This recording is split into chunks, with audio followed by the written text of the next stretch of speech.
ประธานองค์การความปลอดภัยด้านการขนส่งแห่งชาติหรือ NTSB ท่านนางเจนนิเฟอร์โฮเมนดีกล่าวว่าบริษัท Norfolk Southern ได้พยายามแทรกแซงเข้าในการสืบสวนเหตุรถไฟตกรางอยู่ในรัฐโอไฮโอซ้ำแล้วซ้ำอีกเพื่อสร้างบทสรุปเกี่ยวกับสิ่งที่องค์การเอิ้นว่าการตัดสินใจที่ผิดพลาดในการวางระเบิดเพื่อเปิดช่องทางของถังรถไฟ5คันและได้เผาธาตุไวนิลคลอไรด์ที่อยู่ภายในองค์การ NTSB ยังยั่งยืนอยู่ในการไต่สวนในวันอังคารว่าลูกปืนของโล่รถไฟที่ลุกเป็นไฟได้เฮ็ดให้เกิดเหตุการณ์ตกรางในเดือนกุมภาพันธ์ปี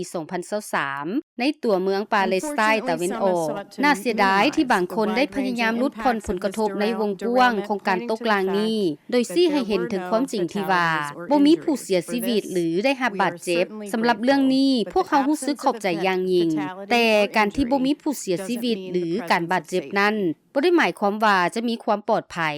องค์การดังกล่าวได้อนุมัติคำแนะนำหลาย10ครั้งมาแล้วเพื่อป้องกันภัยพิบัติที่คล้ายคือกันนี้ความจริงแล้วค่อยมีความหวังหลายค่อยหวังว่าครั้งนี้จะเป็นตัวเล็งให้เกิดการเปลี่ยนแปลงที่มีความหมายอย่างแท้จริงจะต้องมีหลายสิ่งหลายอย่างเกิดขึ้นเพื่อให้ทางรถไฟมีความปลอดภัยยิ่งขึ้น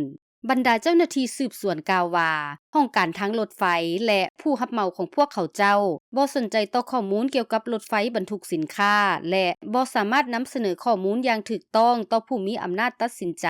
จากผู้ผลิตสารเคมีดังกล่าวอาจนัสซัก VOA